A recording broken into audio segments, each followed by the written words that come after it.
Happy Testimony Tuesday. I see your request, Allison. I'll let you in a second. How's everyone doing this week?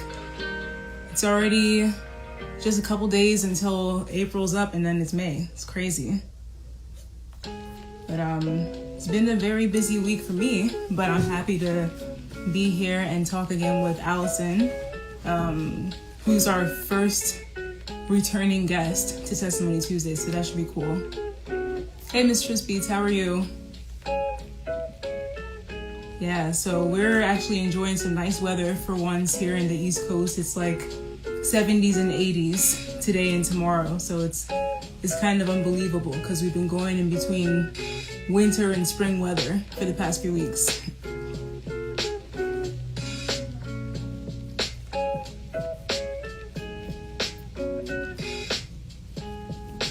Welcome to everyone who's just coming in. We'll get started pretty soon. So I hope everyone else is having a really great week. I was just talking about how fast this month and this year in general are going. So just sending out positive vibes to everyone out there, because I know, things are difficult for a lot of people, and that's why we have communities like this to come together and share our stories.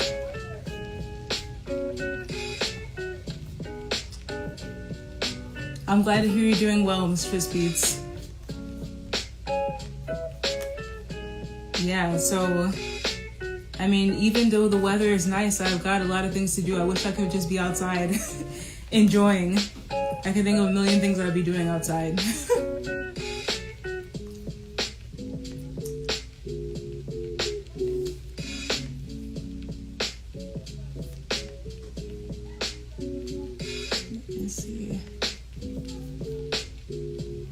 All right, so I'm going to get started and read Allison's bio and bring her in.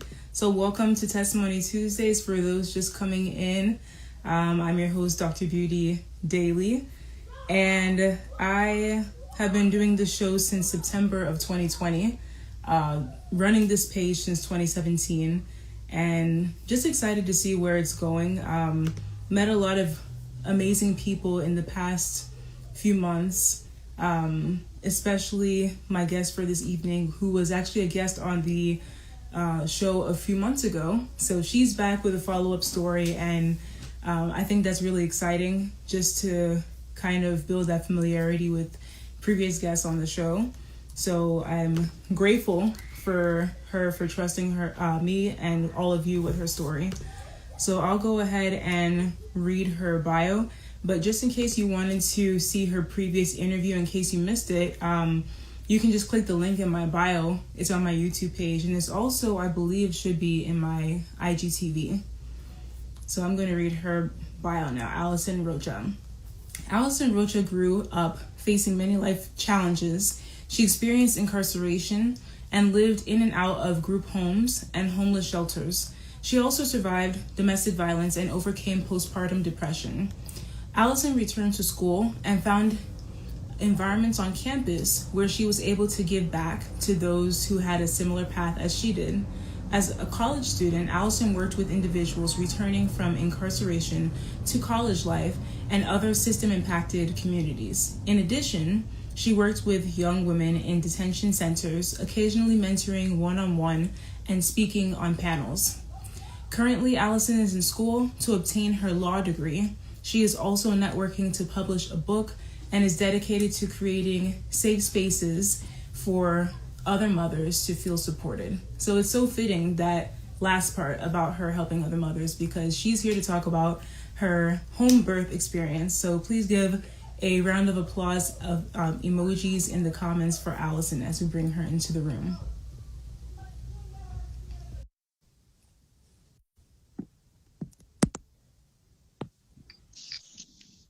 Hi. I don't know if it's too close. Oh, no, I can see you perfectly. How are you doing? Good. I don't know why it's echoing. Is it echoing on your part? No, I don't hear an echo. Okay, I think it was just me. No, I was just looking at you before we started, and I was like, oh my gosh, I didn't even have time. I just put my hair up. I'm like, whatever. I look a hot mess. You look beautiful as always. And Thank it's good you. to see you again. Thank you for joining us again and sharing your home birth story with us. So Yes. before we get into that, how have you been since the last time we spoke? I mean, we've been Oh, speaking in between, but yeah. Oh my gosh. So much just has happened. This whole home birth for me, it just was like a whole time of testing and trying. And I even got to experience things that I never thought I would encounter. And it was just, it's so mind blowing. Not just the birth itself, but actually going through with it because I was ready to just like walk because the hospital is like walking distance to me. So I could have just walked to the hospital and like, give oh me my, the shot. oh man. Yes. Yeah, so because I was going to ask you, what was your reason for selecting home birth and have you done it before? No, I actually tried with my fourth child and I had an unsuccessful one that landed me in the hospital. Wow. So I just didn't want to have a C-section. So I went because I wanted to feel everything. I remember when I was a nanny for a family, she introduced me to the whole holistic world and what it was. Because I asked her, I'm like, what is this thing hanging on your wall? And she's like, oh, that's my placenta. And that's my, she had made a necklace or something of the baby's umbilical cord. And I just was like, that's so weird. In the hospital, they don't give you none of that back. They actually charge you for it. Or if you've had too much drugs, they won't allow you to take your placenta home.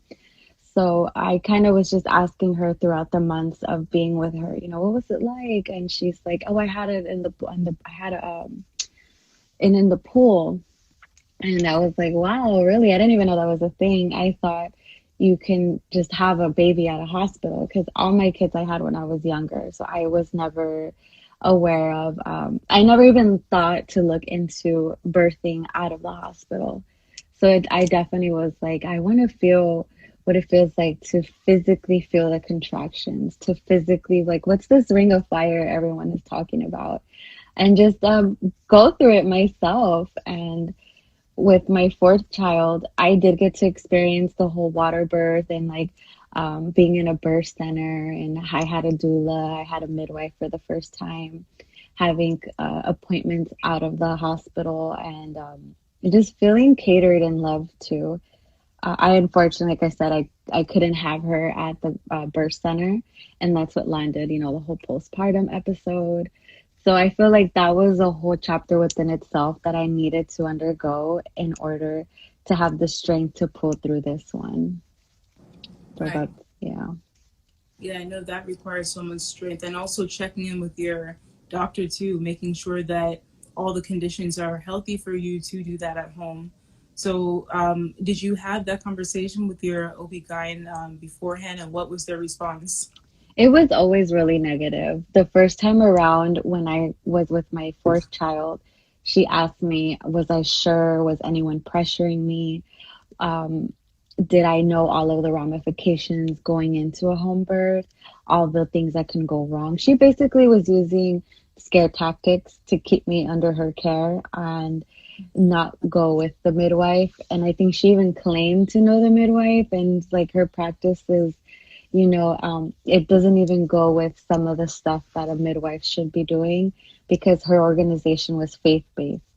So I know for a lot of people, even if you aren't faith based, to run a practice that way and keep it somewhat away from mixing with the regular profession, I know it's really challenging.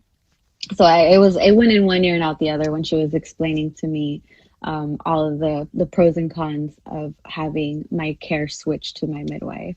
I still went with it.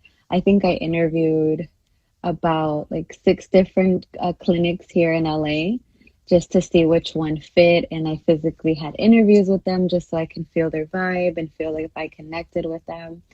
And yeah, that's one of the main reasons why I chose my last midwife was just because I fell in love with her whole practice and especially because she was a woman of faith.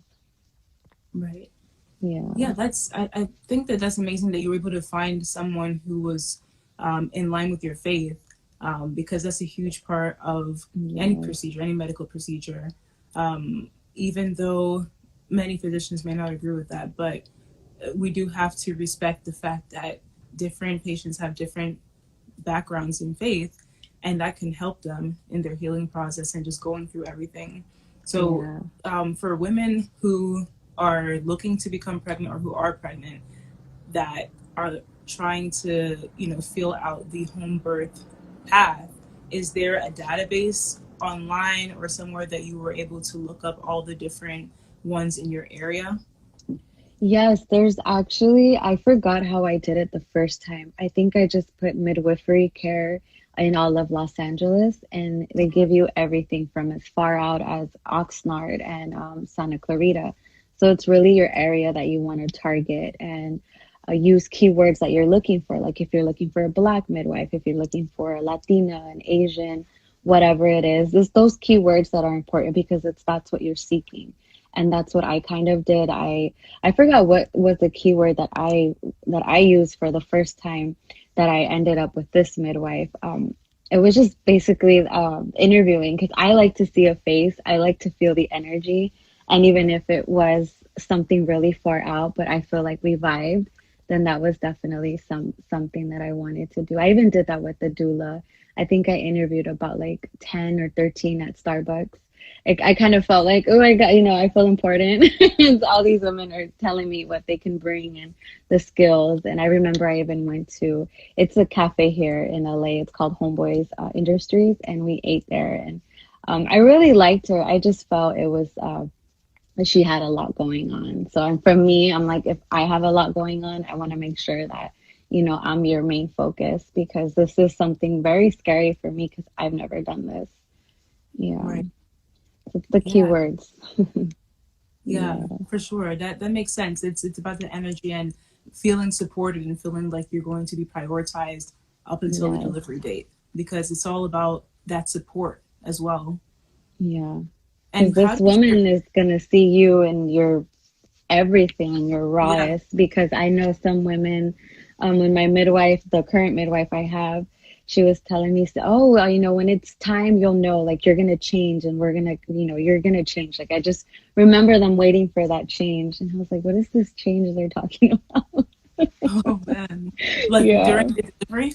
Yes, like I guess towards the end, Yeah, and then I was like, okay, I know what they're talking about now. yeah. Yeah. Well, I guess it's one of those things that you have to be there to know. Yeah, and I mean on the movies they make it look so easy, so beautiful. Like I've never got to experience my water break just, if I'm walking out. I remember the last thing that I did, I took my kids to their soccer practice and one of the moms was like, "My water broke at the nail salon." And I told the lady, "Don't you dare stop doing my nails. I need to continue it going." I'm like, wow, I don't know if I can do that. That's just insane to think about your water just breaking at the nail salon. And Well, them she's continuing to work on you. wow. Yeah, I Yeah. think if I were the nail tech, I would be a little bit distracted. But also, how can you just, bear that with all those contractions and the pain? Just finish up my, my nails. Yes. Oh my God. I was like, I don't know. Because normally for me, my water breaking is the last thing. That's like when my baby is about to just come out. So that's why I'm like, I don't know how she was just sitting there so chill, like doing her nails. Like I Yeah. couldn't. Oh my goodness. Yeah, Yes. and so before you, or I guess in the early stages of your pregnancy, was that when you made the decision that you wanted to have a um, home birth, or was it towards the end? Like, when exactly did you make that decision? It was with my fourth baby that I didn't get that whole experience. Yeah. And even though I did experience like 6 months of postpartum and just that whole wave of like emotional roller coaster, I even considered using I mean, I used the same midwife. But with this baby, when I went in around, let's see, because I did the home pregnancy test, and then that was during the whole shutdown back in July. So Right. this was, yeah, July 2020, June or July. And I called my OBGYN just to get the confirmation, just to get things going. And I didn't like the fact that I don't know if it was my race or if it was just like, this is my fifth baby. It's like nothing. You don't even need to see the doctor. Just go to the hospital when you're ready. That's the way the woman made me feel.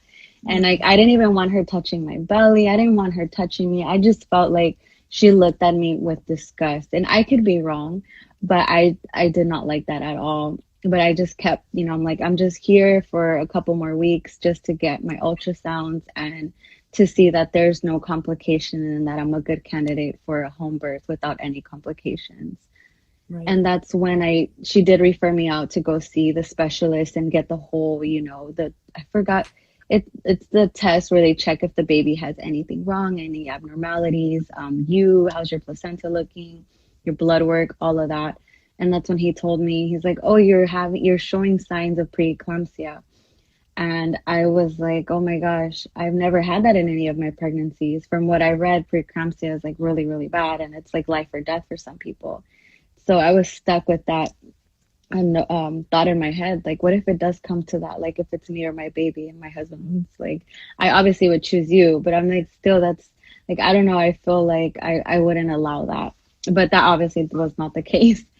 And he told me that I was having a boy. So I was so thrilled. I have nothing but girls. I only have one boy and he's 9. So I was so excited. And him telling me that I had signs of preeclampsia, that overjoyed everything else of him being a boy. I walked out of there skipping, even though I had the referral to take the medications to slow down the symptoms or do away with them. I didn't even take them.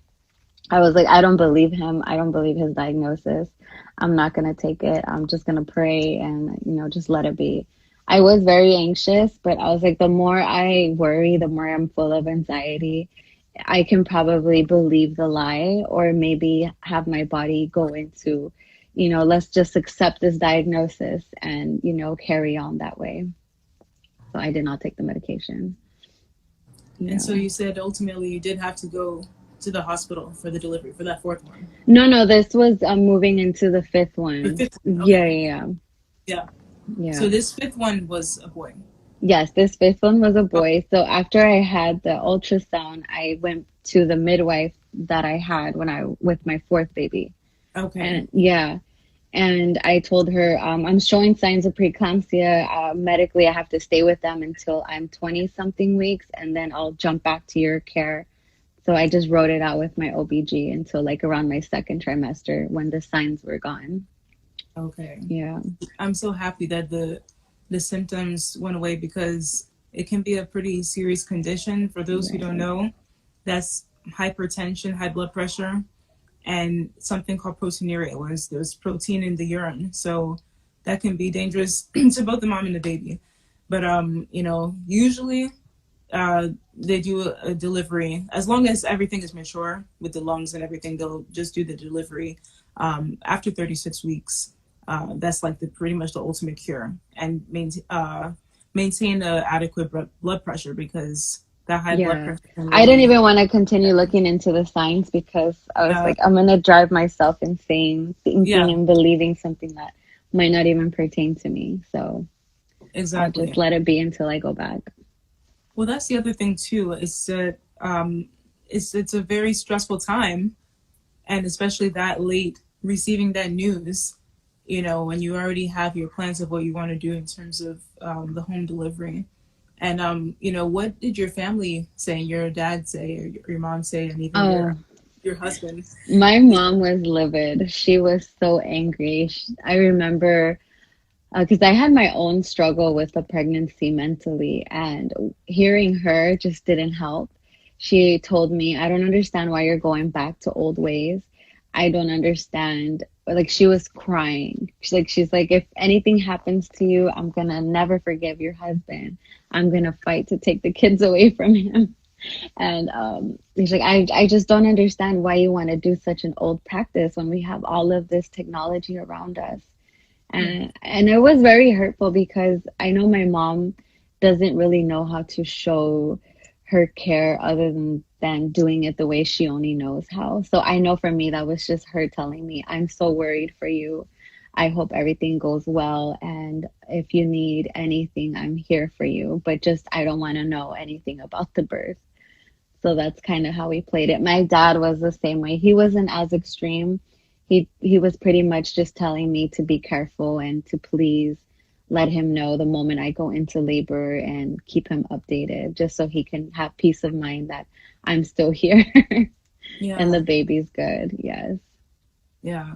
And where were your kids when the delivery happened? Were they home, or, were they I else? wanted them to be, because I wanted this kind of to serve as I don't want to say birth control for my daughter, but just on my other girls too, and my son, just to see what it's like for my husband, his role in the whole birth process, and for them to see that it's not something that is out of this world, and if for you to wait until you have your husband to encounter this special moment, for your husband could be there with you, or your part, whoever it is at the time. I didn't want my daughter to look at it as something like a taboo, or, oh, that's only like how I looked at it. I didn't even know if this existed. It was only inside of a hospital could this take place. So Right. ultimately, my mother-in-law flew in from Texas. She always does. She did for the other three births, and she took them to a nearby hotel, and they had a blast. They were swimming at the pool, ordering takeout. So Yeah. they were, it was like a vacation for them. Well, Yeah. yeah, I think that must be amazing. Then when they came back, they have a brand new brother. Oh, they were excited. Yes, everyone was so excited to see him.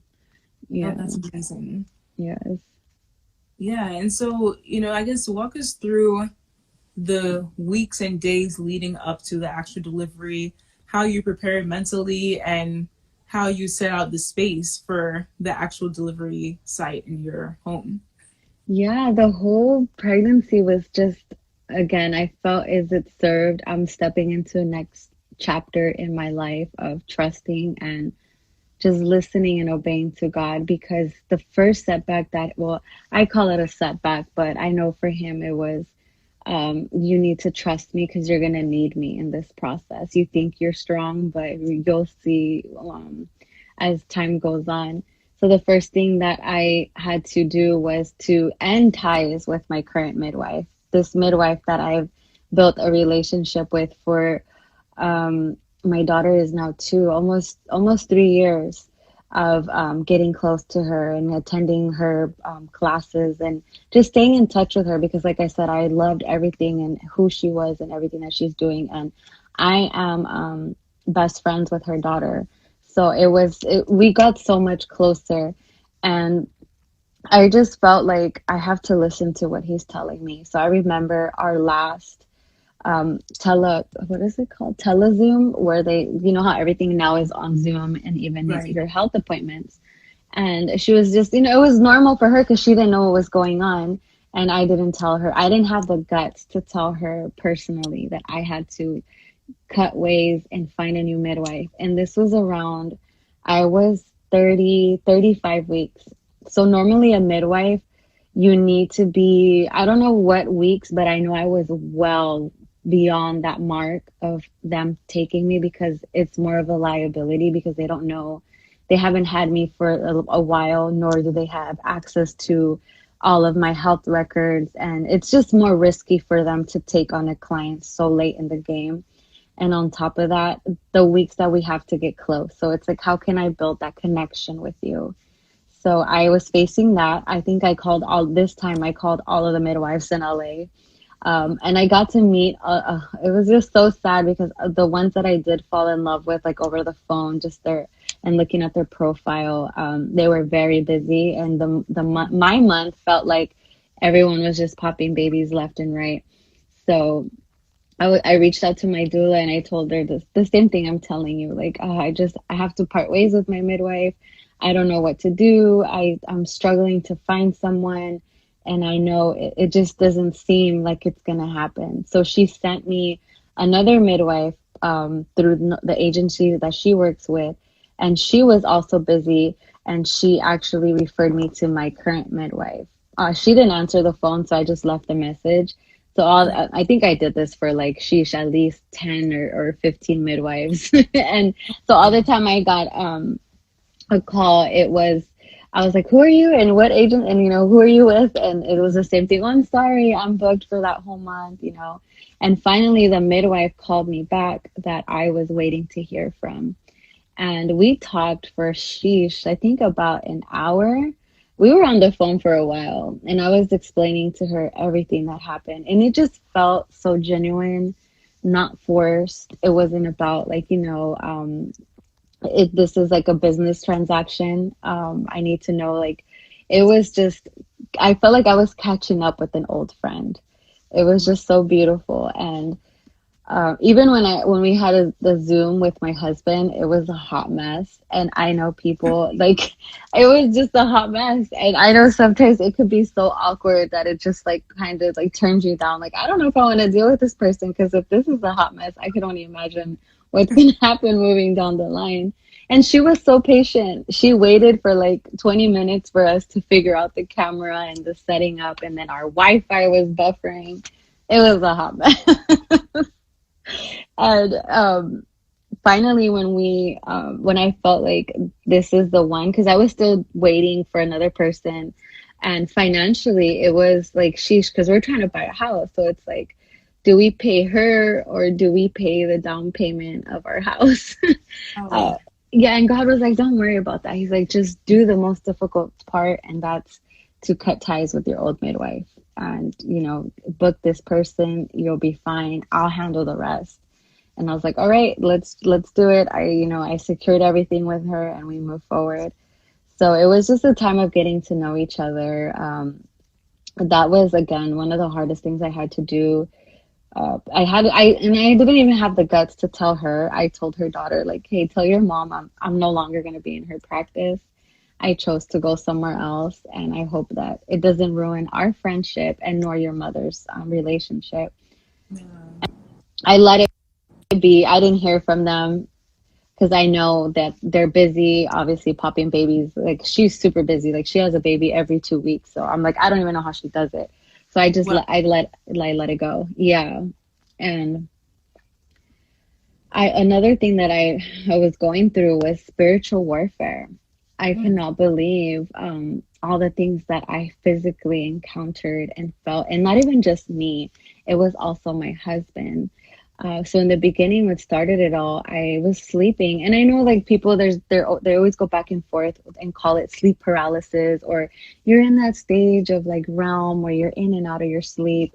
But I was like, no, I was asleep, and I felt something just like, I don't know if you've seen Stranger Things. Have you seen Stranger Things? I haven't. I'm probably the only person who hasn't. Okay, no, I saw like a couple episodes and I was like, oh, this is good, but I'm like, this is just not for me. Yeah. But it kind of reminds me of like Edward Scissorhands. I know you know Edward Yeah. Scissorhands. Okay. So this thing didn't have hands. It had just like long claws, and it gripped my stomach really, really hard. And I Okay. woke up because I felt like my stomach was gonna pop, and I was like, what the heck? And I could only see it when my eyes were closed. I couldn't see it when my eyes were open. So I was just laying there, like closing my eyes, like just trying not to be scared of whatever this thing was. And it left. I don't remember what I said or whatever, but I just remember waking up like, God, where were you? Like, why did this happen? I was so angry with God that whole week. And I remember I was calling my Christian girlfriends, like, what do I do? Like, why is this happening to me? And I just felt like nobody was there for me because everybody was too scared to talk about the topic, or I didn't want to bring down the mood, or kind of seem like a freak, like, who, like, are you okay in your head? Like, this doesn't sound like it's real. So I just kept praying and just kept waiting, and I just felt like things just kept escalating. So the other thing that kept happening was we kept hearing things. The one that we'll never forget was our bed literally it shook like an earthquake. And I remember my husband got up, and it kind of reminded me like when someone breaks into your house, because he just got up, got the flashlight, and was like looking everywhere. He's like, did you feel that? I honestly was dreaming. I thought I was going with my dream. That's why I didn't pay no attention to it. And Right. my bed was like just rocking. And my husband was like, I felt it. I'm like, oh my gosh, so it was real. It wasn't only in my dream. He's like, no, I felt it too. And I was just blown away when I woke up. Like, again, I wasn't scared this whole time going through it. Like, I remember when I would go in and out of, and it always happened around 3 or 4, which is, I know, like witching hour. Um, but during my whole pregnancy, I always woke up at 4 with the urgency to just read the Bible. So I was always just like curious, like what's going on? Why do I keep waking up at 4? And then at around 2 or 3, I'm like going through spiritual warfare. It's so crazy. So that's what my pregnancy looked like up until I was around 8 months. Finally, when one of my friends was like, you should just pray for whatever is going on in your house. And I know people kept telling me, use anointing oil, use this, use that. And I'm like, for me, the way I see it, our mouth is the most powerful thing. If you think about it in Genesis, God spoke everything into existence. He ordained everything with his word. So I'm not gonna put my faith in oil. Like, I know it's wonderful and it's like oil and blood and everything's always seen throughout the Bible as, a safe haven. But for me, I'm gonna use my words against whatever it is that I'm wrestling in my home. So we did that. But as I was praying for whatever it was, I felt a sense of sadness for this thing that was here. I felt a sense uh, of it not wanting to, like, don't, like, kind of saying, like, don't send me elsewhere. Like, I'd rather stay here. Like, I felt really like just sadness. Like, I wanted to cry. And I just kept praying with my husband, and I like even prayed for that thing. Like, I'm sorry you're going through whatever you're going through, but just leave us alone. You don't Wow. scare me. You don't scare my husband. I mean, we're obviously anointed and we're not going nowhere, but you have to go somewhere. I'm sorry. And after that day, it left. It was back to it did. I wasn't scared of it. It was just really annoying just to deal with the little noises, to deal like now you made my bed shake. Like, what's next? Like, I will never forget that. Like, my bed was shaking. Wow. Wow. Um, yeah, so once that thing was done, then I did the whole thing with my midwife, cutting ties with her. I met this new midwife. I was the whole pregnancy, I felt like I was just gonna die during labor. I felt like I was not gonna have the chance to meet my baby. And I just kept hearing the same thing, like, you better prepare because you're not gonna make it. You better take these moments with your family, with your kids, with your husband, with yourself, like get to know yourself. And I'm like, what is this? Why are you still like tormenting me? But I'll take it because I know that we should also continue to live that way every day, like it's your last, and making sure that we're there for those that we love. So I definitely did that anyways.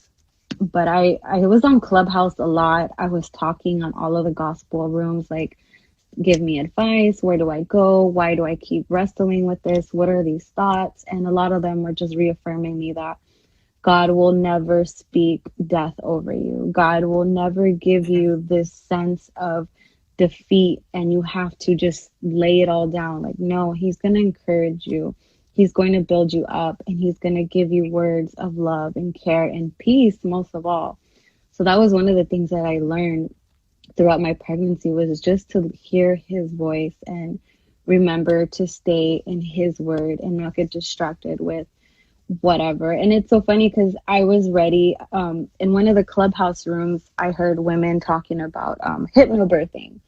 Because I was really scared of like, what if I run out of air to, like, when I'm pushing, or if I feel like I can't do it. So I was curious about hypnobirthing. So I was YouTubing, what was hypnobirthing and what does it look like, or what do I need to do to prepare to go physically into labor. And I stumbled upon this woman's birth video, and she was talking about 5 of the things that you don't want and you must do to prepare for a home birth. And her number one thing was, don't tell anyone you're having a home birth, because they will rob you of your happiness and your experience and feed you fear, because they are unaware themselves of what it is like to go against the norm of having something out of, the ordinary. And then this number 2 was prayer. And I was like, Lord, how did you find me on YouTube? Because I was expecting something totally different. Like, oh, you need to go on Amazon and get this shopping list and get this book and, hire a hypnobirthing coach or something. So when she brought up prayer, I was like, oh my gosh, that's so beautiful. because she brought up one of my main concerns, and that was, could she do it? Could she physically birth a human without any medication, Yeah.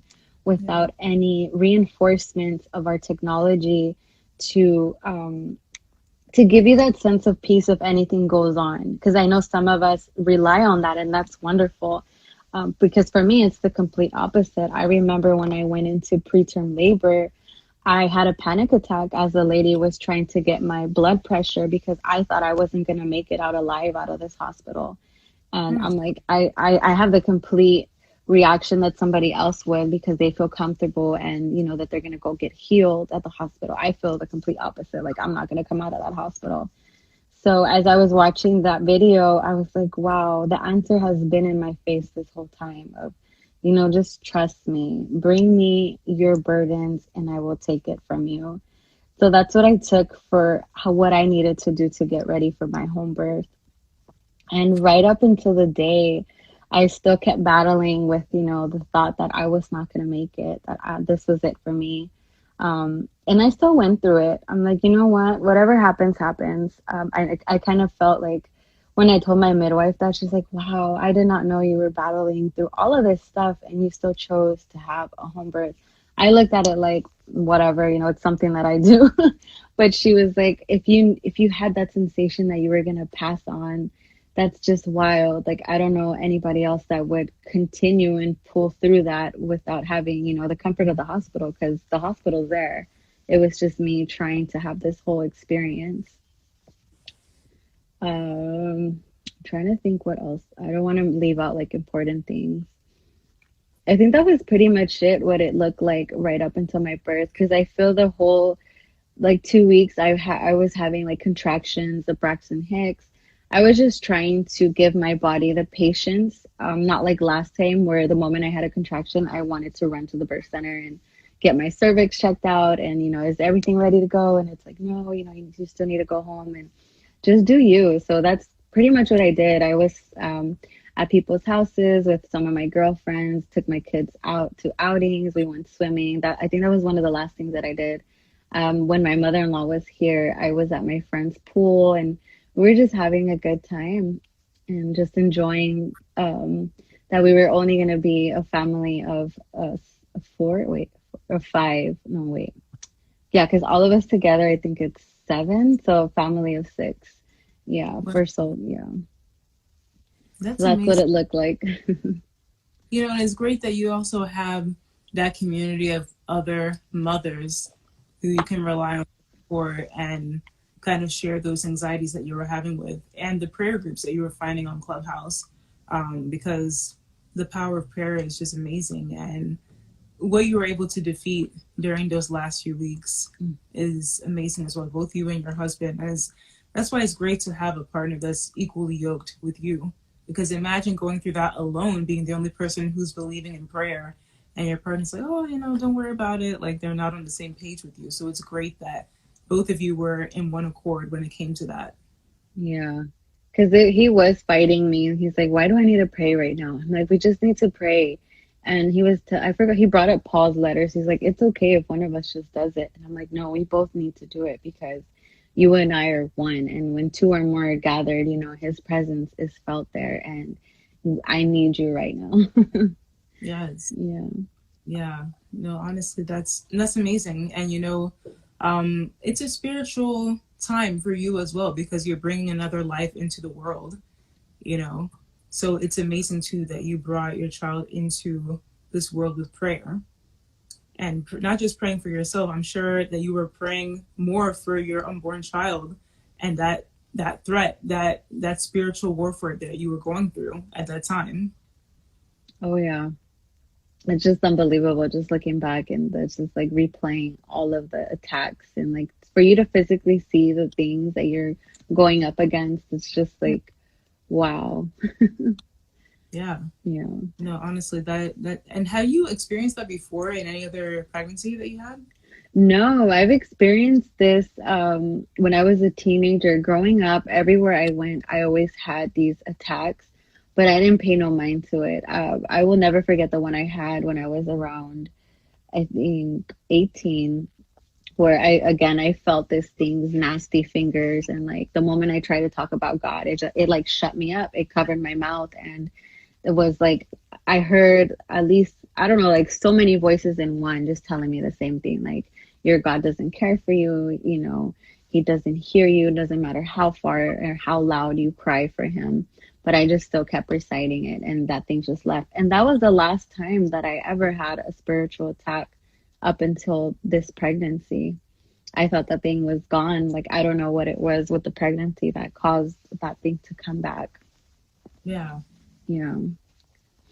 Well, I think it's amazing that, you know, it's a testament to show once you started talking about your faith, that force or whatever entity that was left that place, because it's definitely not welcome in a place of prayer.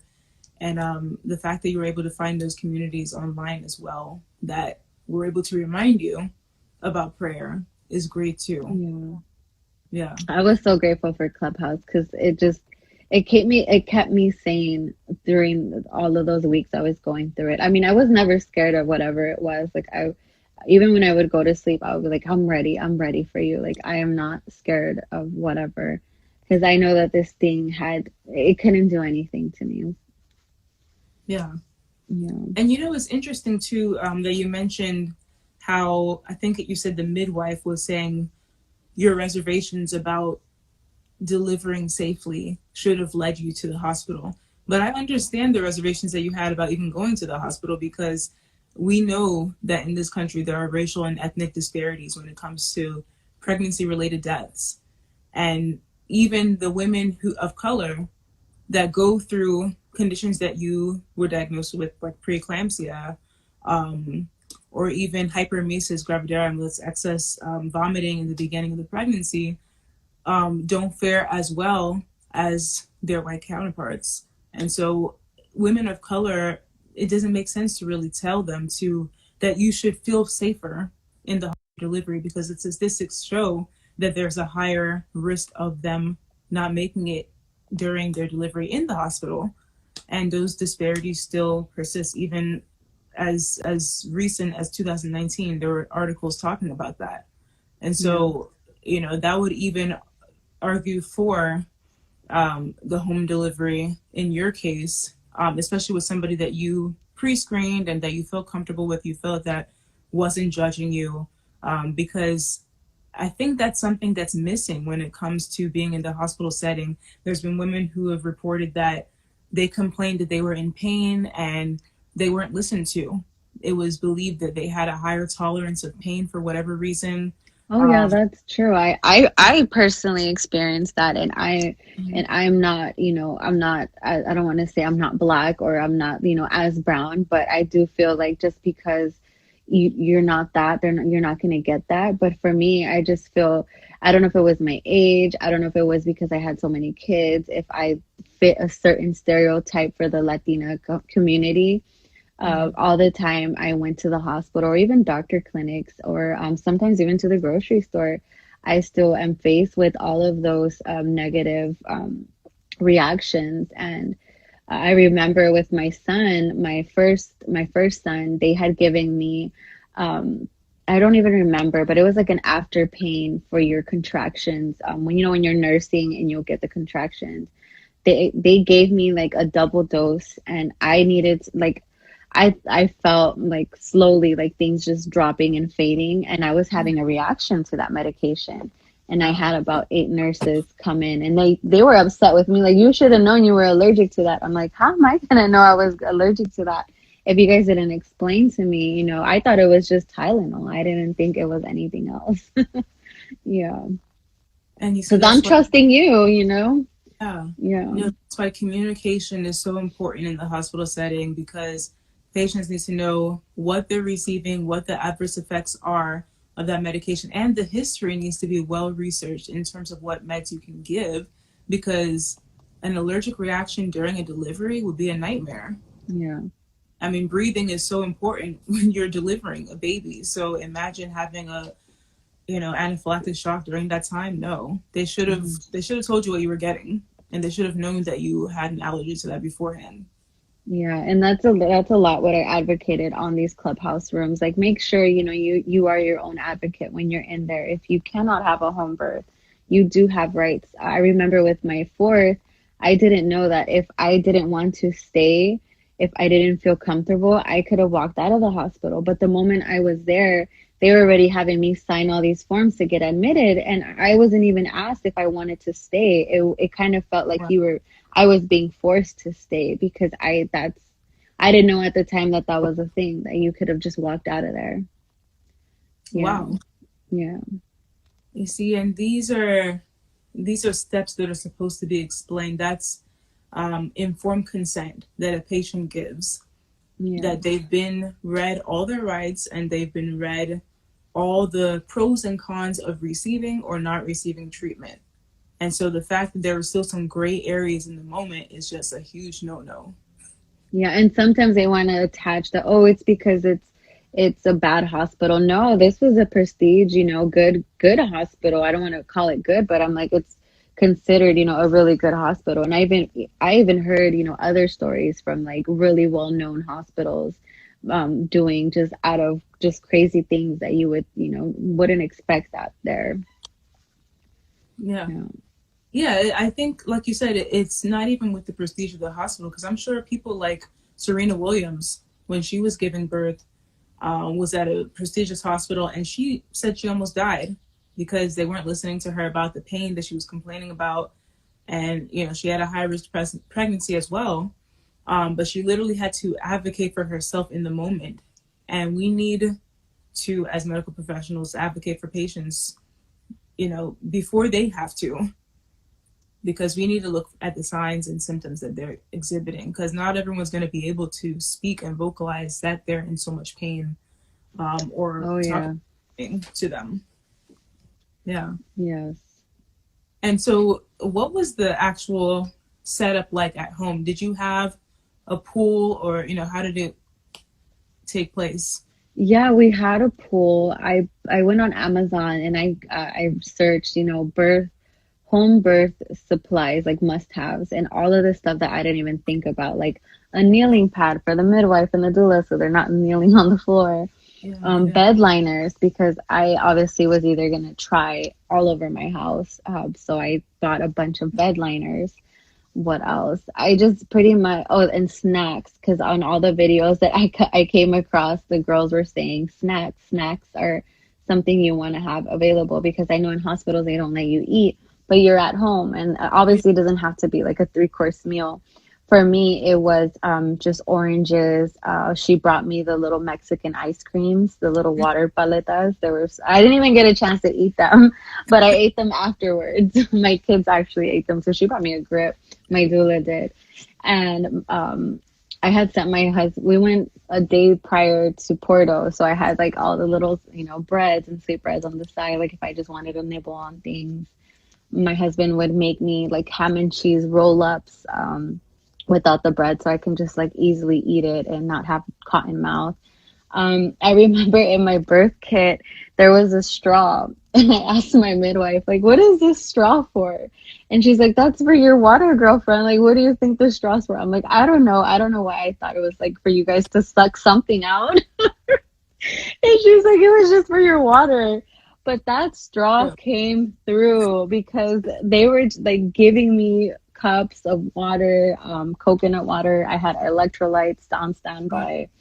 Yeah, I had all of I was just so lucky just to have the team that I don't even want to call it luck, but just the way that I listened to the guidance of my Heavenly Father and not my own, and just the team that He ordained me to go seek out. Um, I tried in the water, these contractions. I even told my midwife, like, I cannot believe you lied to me, because when she had checked me and we were walking around the block, I experienced contractions before I got the epidural, and they were they were okay. They weren't as strong.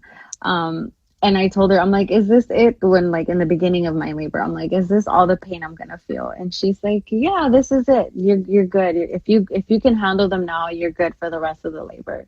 And I was like, okay, cool. So I went to sleep. I took a nap with having the contractions. Just laying there meditating on that thought, like, this is it. It's not going to get any worse. You're fine. Take a nap. You're good. Heck no. Like, hours went by. I had my baby at 9:54 p.m. and I had gone into labor the day prior around 2 a.m. Wow. So, yeah. Breathing, oh my gosh, breathing got me through these contractions. The contractions started off very mild, but I feel after I got that past the 5 mark stage, that's when I didn't even want to make noise because I was just so dead focused on breathing. I remember my chiropractor, when he would adjust me, he would tell me, take deep breaths, and that's just going to pull you through. So I remember like just hearing that in my head whenever I had a contraction, just take deep breaths, just breathe. And Yeah. it's true because you're breathing out everything, and it's only for a couple of seconds. So finally, when I didn't even want her to check me, I got to the point where I was so uncomfortable. I was on my knees, I want to say, for hours. I had bought this, like, it kind of looks like the yoga ball that everyone sees, but it's Right. different. It's like cut like a donut. So I had somewhere to actually like physically lay over besides the water. So I was in there, and oh my gosh, I felt like I was just slowly like just breaking on the inside. And if it wasn't for these breaths and just staying focused and just remembering, like, I'm going to hold this baby in a couple of hours. It's going to be okay. Contractions only last a couple of minutes and then you're fine. You go back to normal.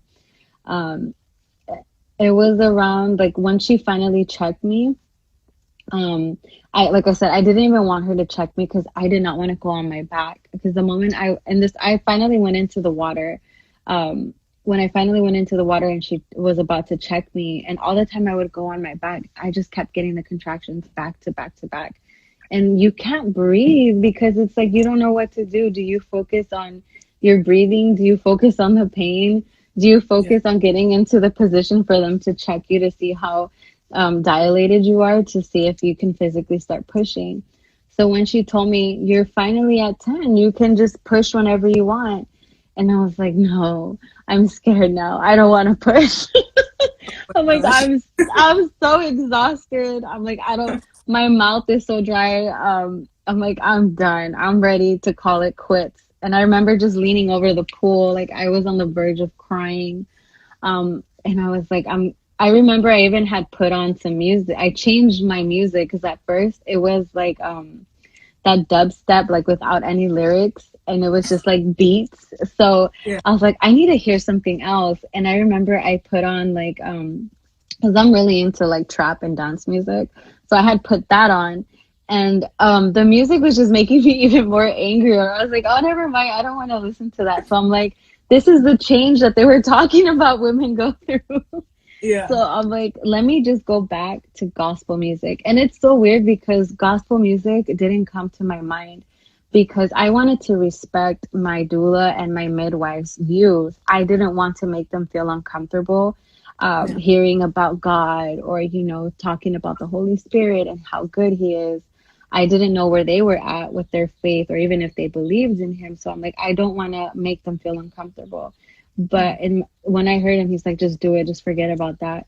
And he's like, this is about you right now. So I put on the gospel music, and the guy that I listened to, his name is Martin Smith.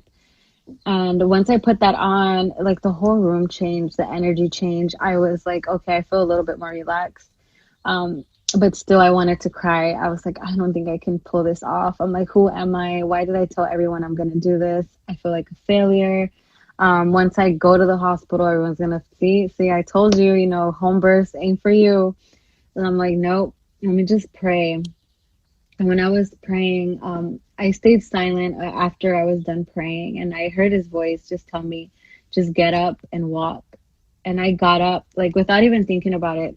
I got up and immediately I felt my baby just drop. And I was like, oh my Wow. gosh. Yeah. I'm like, I don't think I told my husband, I'm like, can I grab onto you? I'm like, I need to go to the bathroom. I have the sensation of just like peeing. And when I did go and I thought it was his head, But once my husband told the midwife, like, oh, she thinks it's its head, like everyone came running. And I was on my toilet and she's like, oh no, that's your water bag. She's like, don't move. Just, I don't want you to have the baby on the toilet because it's really hard for me to like navigate and like everything. And then trying to have all of us in there is just not going to work. So just hold on to me. And she walked me to my bed. I couldn't even get up on my bed. So I don't even remember getting up on my bed. This is like how out of body I was already, just thinking about it. Wow. And like my water broke luckily on my toilet, so there was no mess anywhere. So I was like, thank you, Jesus, because Yeah. I'm like, I don't want to mop that up. I don't want no one to mop that up. That's just gross. Like, I don't know why I was thinking about that at the time. Yeah. And when I was finally on my bed, I was, oh my gosh, I don't even know how I had the energy, because that pain, it's not even the ring of fire. See, I'm thinking like, ring of fire, it's gonna burn and that's it. I'm like, I can handle a little burning, I'm like, I have had burns on my hands and elsewhere. I'm like, I'm good. Heck no. They should have said it's like them ripping out a rib. Oh my goodness. The whole time of my labor, I was very quiet. Like my midwife, I know she kept saying, I don't believe it. Like, I don't believe you're in labor. You're making it look so easy, up until it was time to push. That's when I felt like I was on a torture movie. I was on Saw, just screaming because they're like cutting something out of me. Wow. And yeah, oh my gosh, I was screaming my head off. Of like, I hope I don't freak anyone out, because my neighbors, I hope they don't think my husband's doing something to me. But I'm like, this is happening. I'm sorry. I cannot hold it back. Like with the breathing, get out of here. I need to yell right now. And it's so crazy to physically feel your body opening and like you feeling your baby coming out. I've never, like, even though I have 5 kids, I never have felt that. It was, whew, like after everything was said and done, and they put him on my chest, it was like the pain was gone. Like everything that I experienced was gone in a second. And just feeling him, he didn't even cry. Like he was just there. We all clapped, and my doula was like, "Peace out. I gotta go. I'm tired." I'm like, "That's good. You did it." Yeah. I'm like, thanks. She like, even the first time, she was such an amazing person and so patient. To just be there on her knees with me. Like I could only imagine how her knees felt afterwards, because she was the one like applying pressure to my back, stroking my hair, while my husband was just running around in circles, just like freaking out, like, what do I do with myself? I was gonna say, did they tell him what to do or give him any training for this? You know what? He tried, and I loved him for trying, but I think he aggravated me more when he tried. Because when he tried to put the pressure, he put like too much pressure. And I was like, you're distracting me. I'm like, see, now I lost it. Now I wasn't on top of the contraction anymore. So I'm like, just get away. And the doula just was like, oh, she pulled me through to the finish line, her and God and the midwife. Yeah. The scary part was I did start hemorrhaging. So the moment I saw their faces and my midwife's face, I was like, holy crap, it's happening. I'm dying. And my husband was like, that's a lot of blood. And I was just like, I'm not going to pay attention to it. I'm just going to, I still had the baby in my arms. I'm like, I'm just going to hold the baby and just, absorb this moment and not worry about anything. These 2 women got it, because it was my midwife and her student, a student that I have never met before. But I was just cool with it. It just felt, like this is the way it's supposed to go down.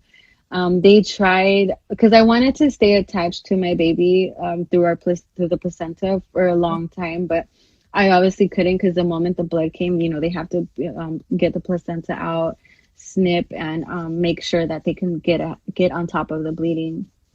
So when that happened, I wasn't even trying to look, because I did feel like I felt like I was in a whole puddle, but I was just like trying to, whatever. I remember just holding on to my stomach and just praying like, Lord, clothe me, just make me whole. This is in your hands. I'm not gonna give in to whatever it was that I was wrestling with.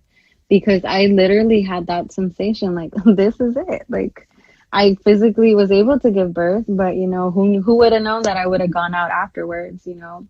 But after I said that prayer and just let it in his hands, they were able to get my bleeding under control. Thank It was God. for my husband, I know it wasn't something pleasant to see or face the fact that, he can be a single dad in a matter of seconds. So Mm. that was just like a real moment for us. Yeah, I Yeah. think every safe delivery is a blessing, and I'm so grateful to God that you made it through, and that you're here to share the story with us. And for those who are considering going through a home birth, what would you say are the pros and cons? And if you had to have another delivery, would you do a home birth again, or would you just go to the hospital? Oh my gosh. Immediately after I had the baby, I was like, I don't know what I was thinking. This is wild. How did women back in the days have more than one baby like this? Yeah. I definitely would say the pros are that you get to stay in your house.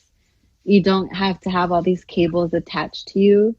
You don't have to have the nurses constantly checking you, making you feel like this isn't a special time. It's more of a procedure and a surgery versus, you even if you don't have a C-section. That's how I felt. I didn't like the invasiveness of it.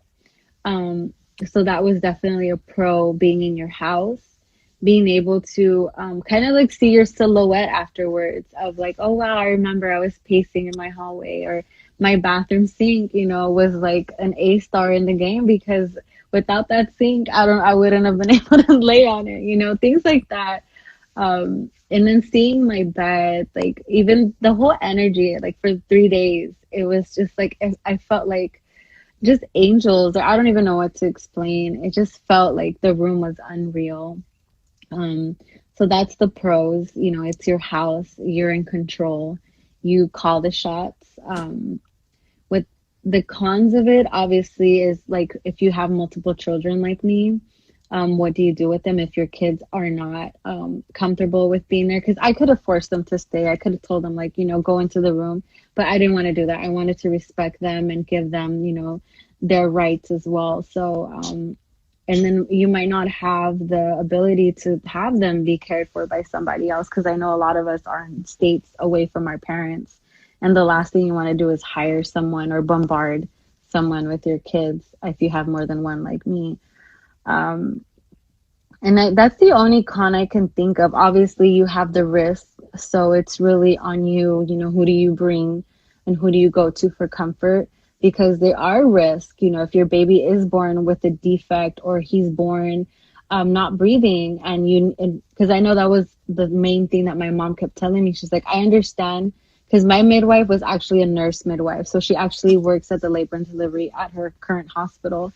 Right. So I had that going for myself, like as a sanity, like she knows what to do and beyond, but she doesn't have access to all the special equipment and everything that make a difference when somebody starts bleeding out, or if the baby needs to be rushed to the NICU. That those are the only cons that I can think of, is obviously not having technology at your hand, like within seconds versus having to wait a couple minutes for the ambulance to get there. And Right. that's the only thing that comes to my mind. Because I've heard of some hospitals that actually have specialized rooms where you can do the delivery. Yes, that was the thing I left out. If I were to have another child, I would do that. Find Yeah. a center that but the only thing is, if I can remember my midwife telling me that in California they don't have those. That Mm, it's they'll allow you to, birth how you want to, but it's not how we think it is. Pretty right. much. That's how she made me understand it. Yeah. Yeah. Yeah. It seems like you won't have as many of the liberties as being at home, but down the hall, there's the room in case they need to do a C-section or any other procedure Yeah. for the baby. So, yeah, and I think, like you mentioned before, that follow up that you were doing with your OB-GYN up until the midwife took over was important too, because they can do certain tests to make sure the baby's still okay. So there's no surprises when you go into labor. Yeah. I think that's the most important thing, and everyone just be in constant communication with whoever's been seeing you from the first trimester onwards, because they know your pregnancy history. Yes. Yeah. Another thing that was going through my mind was single mothers. The whole time, it's just so crazy that I couldn't even put on my pants without help, or my undergarments without having my husband to lean on, or for him to like physically help me. I remember I couldn't even raise my feet to again get up on my bed or step on the stool. And the whole time I would struggle to do something on my own. Like tears would just come to my eyes. I'm like, I don't know why I'm feeling so heavy for single mothers right now. If they can't, if they don't have the assistance that I have for my partner right now, um, it would just, I don't know why that was on my mind the whole time, when I freshly was healing, just this, the whole single mothers, that, and making sure that we reach out to women that have just had a baby, because we go through so much emotionally. Like even for me this time around, that I had the perfect, somewhat expectational birth that I had set for myself, I still was starting that whole beat up process after 3 days of, once that high has come down, you start doing the nitty gritty, picking at, oh, I should have done this better, or maybe if I would have done this, or had this. Definitely having someone just to check in on you and bounce back ideas. It's so important that we're there for one another, even if they haven't had a baby, but just that whole checking in on one another. It's so important, I feel. Oh yeah. Yeah, for Yeah. sure. Those support groups are so important, and I think you're already doing that. You have the mothers group that you guys meet. Oh yeah, And every Friday. yeah, every Friday. Um, and I see you as a leader of that, because you've gone through those experiences of, the postpartum, and you know what it's like to cycle through that. And there's so many women who go through that, especially like you brought up the great point of single mothers who may not have that support system. When we address those communities in particular, I think that can make all the difference in the world, even from just making sure they have a way to get to their checkups, which become more frequent Yeah. as the trimesters go on. So I think that's really something that you can definitely expound upon going forward once you're all healed up and Yes. have the energy to do so, because that's another task to take on. Oh my gosh, yeah. Yeah. Just like I know people keep telling me, give yourself grace, but it's like, enjoy this moment. Even if you don't have kids or you're not an expecting new mother, it's so important that we accept where we're at, because where we're going, who knows if we'll even make it there. And, we're not promised a tomorrow. Always be thankful when you rise in the morning that you have what you have. I know one of my prayers always is, thank you, God, that I have 10 fingers and 10 toes, and that I don't need help to get out of bed, that I'm not bound to a bed, that I'm not bound to not being able to speak or see or hear. That I know there's so much going on in the world, but it's like we have a lot of freedom that not a lot of us, until we are faced with reality sometimes, it's like, wow, I shouldn't have been complaining about this because now look what happened. It's sort of like things like that. Yeah, I wanted to put that out there. Yeah. Yeah, and I agree. Denise is saying that this discussion is amazing because, no one was really having these discussions when she gave birth to her son. So, I think this is a great way to address this topic that might be taboo for a lot of communities. Yes. And it's something that we don't really see in the mainstream media, because usually you just see a baby being born, everything's cute, and then they're like, oh my gosh, and just kissing them. And like, no, it can be like a whole crazy ordeal, for both the mom, the dad, everyone involved. Even Um, the dad, because my husband yeah, right now, even though he's not up feeding the baby, but he's up with me hearing him cry, hearing me change his diaper, having to cross over him to get the light to, put on the controller for the light. And he's feeling it too, because I'm so blessed that he is here with me for 3 months for his maternity leave, and he's able to cook and clean while I can lay here. And even though I want to beat myself up for it, it's like I have to be grateful that I could even lay here. There are again, women that are, or whatever, that don't have the resources that I have, and I need to be grateful for where I'm at, and especially not play the comparison game, because I was falling a victim to that, just seeing, oh, so and so just bounced back, or so and Yeah. so is already doing this. Well, I can't even freaking put on my underwears by myself. And it's like, it takes time, and you have to give yourself that time. Don't rush anything. Yeah. Mm. That's another great point that you brought up is the whole snapback mentality that has become more Oh my popular. gosh. When you have people literally the day after wearing bikinis and like, oh yeah, one day postpartum, and not everyone is like that. Even, okay, Sarah said she almost died after being home for 3 days. A lot of women are having near death or even, unfortunately, fatal experiences with childbirth. Not everyone's going to snap back. And it's not natural for a lot of people to do that. It might take months, it might take years. So we have to normalize the fact that every woman's experience is unique to her, and just provide that support. And like you said, those daily tasks require a lot of assistance too, that we have to spread awareness about. Some women aren't even able to have that leave. Maybe they get, I think my mom was telling me she had like, what, 2 weeks? And then she had to go back to work. Yeah. And, some people don't even have 2 weeks. They have like a couple of days and they have to like just go back to work or lose that job. So it's very real when it comes to corporate America and what happens after delivery. Yes, and it's reminding me of, immediately I wanted to wear a girdle or something to hide my postpartum belly. And it's like, embrace it. I just gave birth. Not a lot of women can carry. There are women that are on those treatments to have, I think it's IVF, or any treatment to have a child, or the desire to have more than one.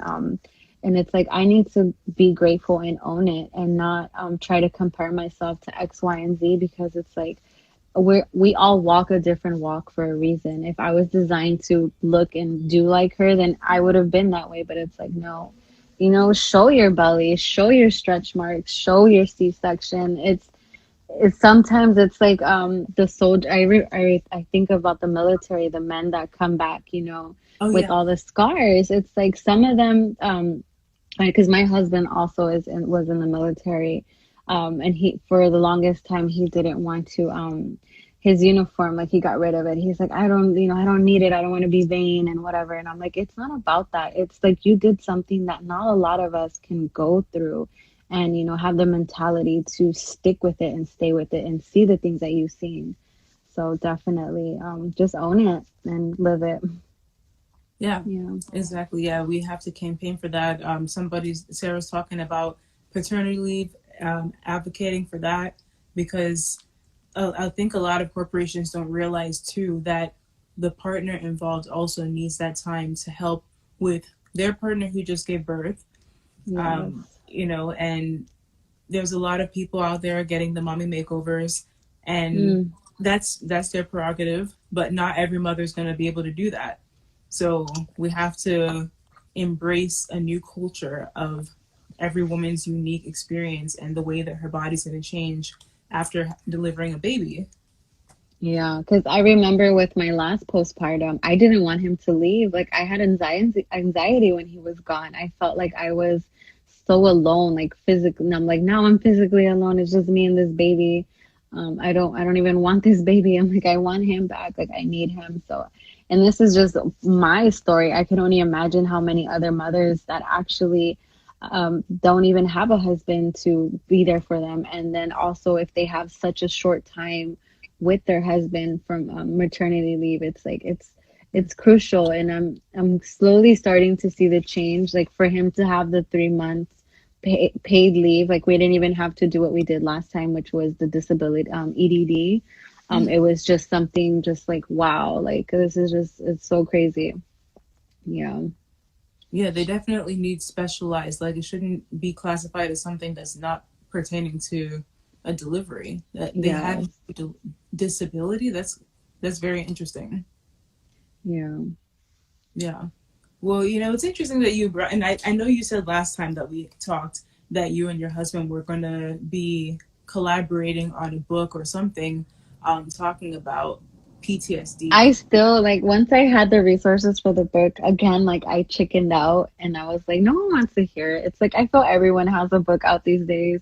But again, it's like my story is so unique and different. It's like, yes, everyone has something to say, but what you have to say can be that, that difference.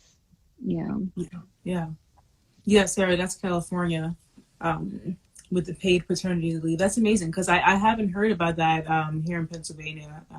Yeah, I'm not too sure if it's just my husband's work, but I'm pretty sure California did say they were starting to do things differently. I think I forgot what major corporation actually gives like a full year with the Oh, baby. Yeah. So I don't know.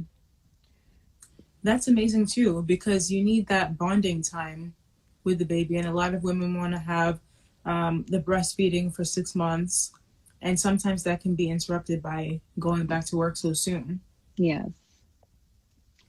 Yeah, Yes. honestly, I really do agree with people in the comments saying that you should go ahead and write that book because even if it's one person, someone's going to benefit from hearing that Yeah. firsthand experience, especially someone coming back from serving our country, and even you, all the experiences that you had, um, helping girls who were incarcerated, just find that self worth and getting reassimilated into the society. I think there's so much wisdom to be told there. So definitely doesn't even have to be 100 or 200 pages, even if it's like 50 Yeah, pages. no, I would the number that just stays in my head is 100, like making it a Yeah, 100 pages. And yeah, yeah, it's just all about like how, like how, yeah, how and when, and just like push through all the negativity.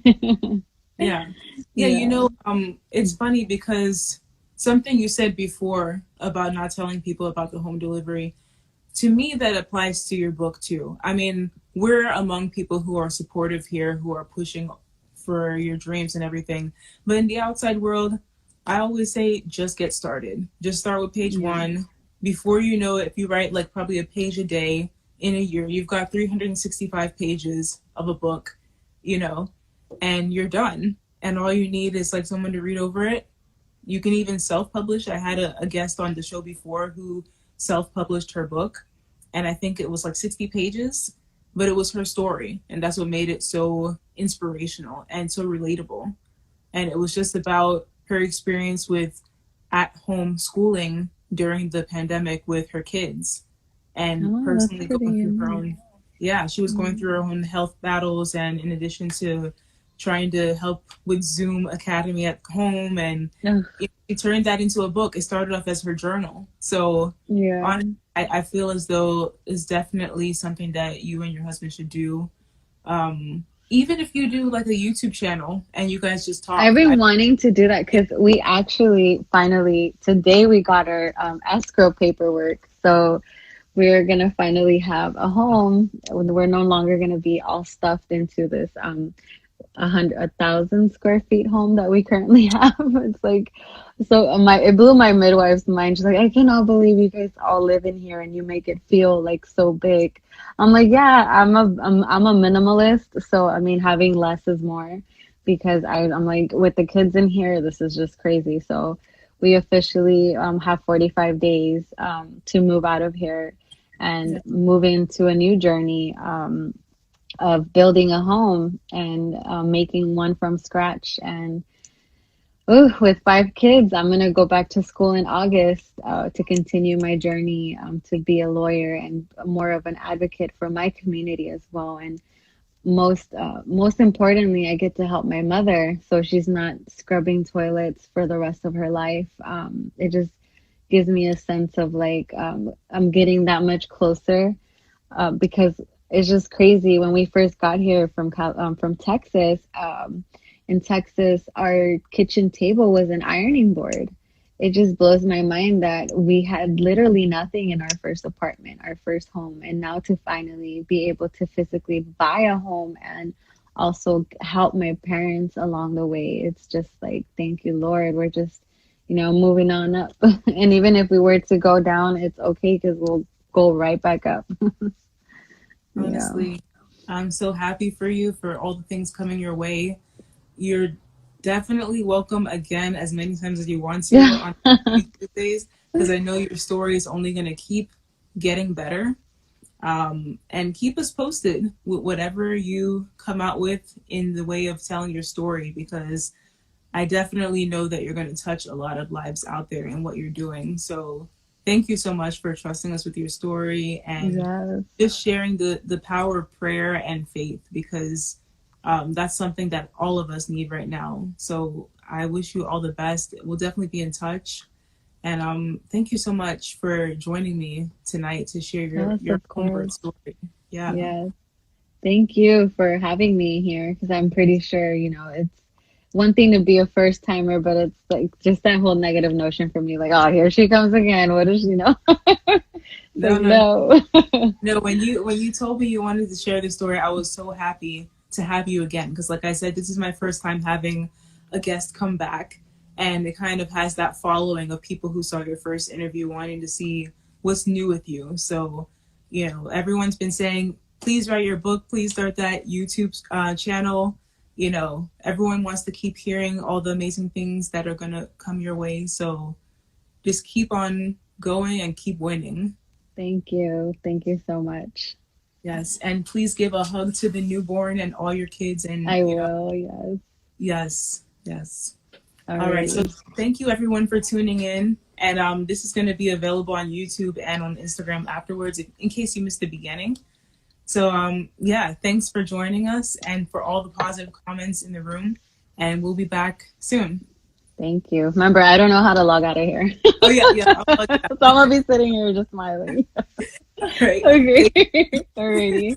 Bye. Bye.